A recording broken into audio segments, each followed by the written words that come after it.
Alrighty, folks. So I think it's time we started getting a little bit more practical. Before the break, we kind of had a little bit of a play with the idea of values and how they're an expression of frames and how, values and frames relate. That basically, here's the thing. In some respects, we are all playing on a football field covered with mist. It's very difficult to see what's going on around us. But if we can create mental categories where all the different yard lines are and so on, we can get a sense of where we're at whilst we're navigating through a conversation. Does that make sense? Yep.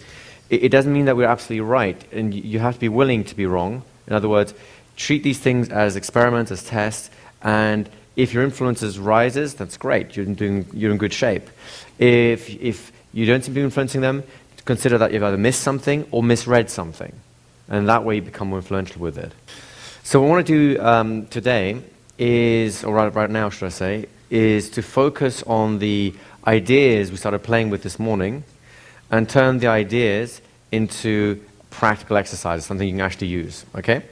Okay, to do this, and to do this in a significant and meaningful way, I'd like to take us out of the context you normally find yourselves in and put ourselves into a context which requires influence, which all of us will be familiar with in one respect or another, just to kind of use this, and it doesn't matter whether or not you become the greatest operator in this context, just to give us a context to work with, to get used to these things. It should be a simple context, one we all understand, one we can work both sides of the influence equation, being influenced and influencing, so we have instinct about it.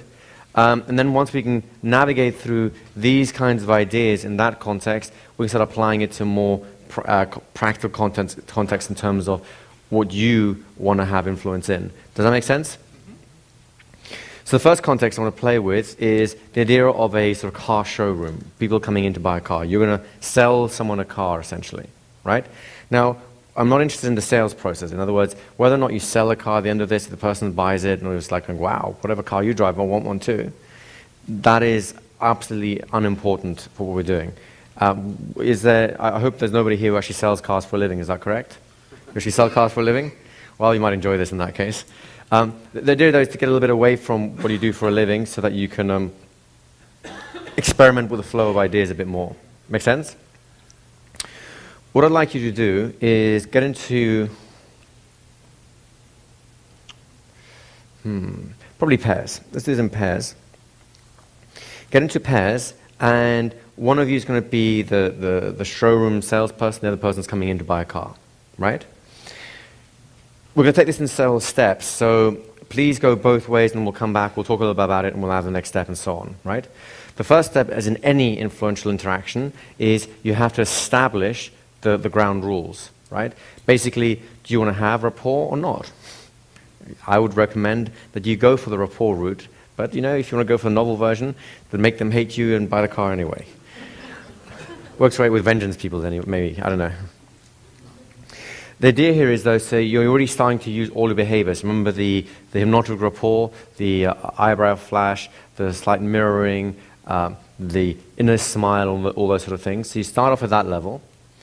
And then you're going to start to elicit the car. But I'd like you to start elicit these values in the frames that are present. I'd like you to elicit these in an indirect way, in a conversational sort of way. So just having a chat, and a chat that's appropriate for that context. Make sense? The starting point, I'm just going to throw an idea here. I call this a hypnotic reversal. Hypnotic reversals allow you to basically switch the assumptions people come in with, right? If you're going to a car showroom, especially if it's a used car dealer, what assumptions are you going to be already pretty much carrying with you? Well, you're here to buy a car, that's a good assumption to have. What will not necessarily be useful to you as a salesperson in terms of the assumptions people come with. They think I'm a scam artist. They'll think that you're a scam artist, that you might try and sell them something. Of course, I'm here to buy. But the idea of pressure, scamming, and so on. So we've got to sort of neutralize these negative frames in some way. Make sense? Here's a little piece of what I call hypnotic reversal that might be useful to you. When the person comes in, you can reverse the frame very easily, saying, look, can I help you in terms of what you're looking for? Could you tell me a little bit about what you're looking for? Because I'd like to save you some time, and if we don't have it, I'd rather let you know so you can go on your way and find someone that has got it than waste your time and create frustration and so on. Is that okay with you guys? Yeah? Okay, cool. Well, just let me know a little bit what you're looking for to see if we've got it, and I can help you in any way. Just notice what we just did at this point.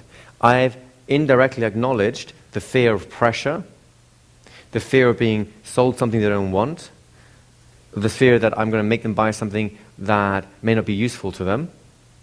By doing what? Number one, my attitude is not like, tell me what you want, so that if we don't have it, I can send you out. You see, that's very different. The attitude is much more aggressive. I'm relaxed, I'm getting used to my attitude. I'm letting them know up front that if I don't have something that fits their needs, then I'm not going to pressure them. I'm not going to sell to them. I'm going to let them get it on their way. And that should already start building a lot more trust and comfort with a person. Make sense to you guys? Everyone cool on that? You can use it as a little piece on the side, given the context it would be appropriate, but you don't have to. It's just, again, so you start thinking about what are the assumptions, the hidden frames in place, and how can you start playing with them ahead of time. That's an example of an indirect pre-frame, is it not? Wouldn't that be fair to say? All right, the next thing you want to do is just write out, ask them, what is it you're looking for, right? And they'll say something like, a car. Of course. I thought you came to a car showroom to buy a glass of milk. Silly me. The point is, you can't, that's the opening of the negotiation. When you say, I want to have a car, great. Right? Remember that's right principle, the utilization. Whatever they're saying is absolutely right. Great. Well, I'm glad we've got cars. But what kind of car specifically? I'm talking about what size, is there a budget in mind? What kind of things would you think are you wanting to use this car for, right? What does this do? It begins the conversation and allow them to give you context which will allow you to establish the values that are within it, or at least ask about the values. Does that make sense? So I think we'll do that for the moment. I'd like you to write down what the things that you get back in response. So you ask them, you know, what are you looking for today? They'll say a car. Well, what's important about a car? Or what kind of things were you looking for in that car?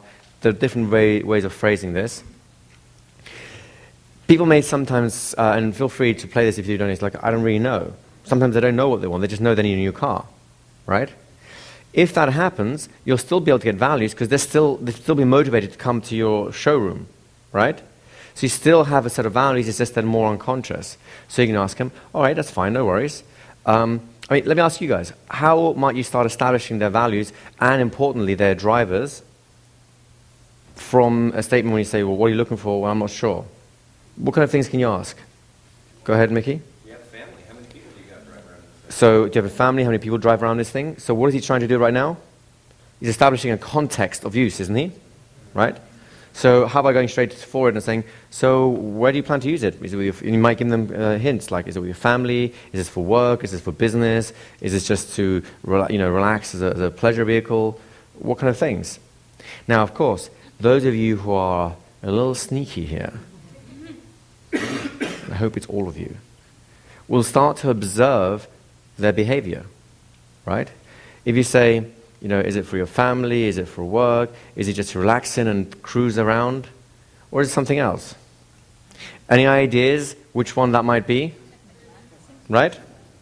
I have an instinct that you might be looking for something that's just going to be good to drive in, just something, you know, to cruise around in and have fun in. Would I be right in that? Yeah, I thought so. Do you see how that kind of establishes a lot more trust? That, like, you get a sense of, wow, this person really knows what they're talking about, right? The other thing might be if they say, I don't know. So the context is one thing. You might also ask, why have you come here? I mean, what made you want to come here today? Well, my car broke. So now using the contrast frame, right? What were you using your car for? What did you like about your car? What didn't you like about your car? Because values can also be, they're not all positive in terms of a lot of values are away froms. Like, I want to stay safe, right? Safe is away from harm. Do you see where we're going with this? So whether they give you a lot of information or they start hedging information, you have kind of little conversational avenues you can go into, which will give you more information. Now, your job is very simple. Your job is to find a phrase or a word or a phrase that is lit up with emotion, like enjoy life, right? That's their value.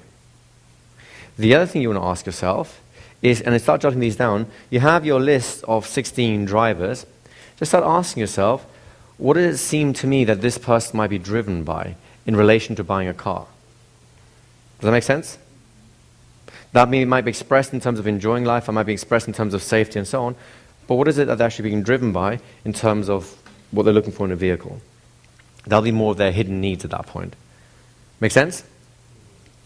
Then see what you can collate and see if you run into difficulty. If you run into difficulty again, just make a note of it. That's what we're here for. This is kind of part of the exercise process. Easy, right? Does everyone have a list of those 16 drivers to kind of navigate through as you're going through? Because you'll be kind of prodding to check which direction their values fit in. All right, well, find another person and just take maybe about 5 minutes apiece. We just want to have a rolling start to get into this whole thing. Say 5 minutes apiece, find the values, find the drivers behind it, and do it all very conversationally, just having a chat. Off you go.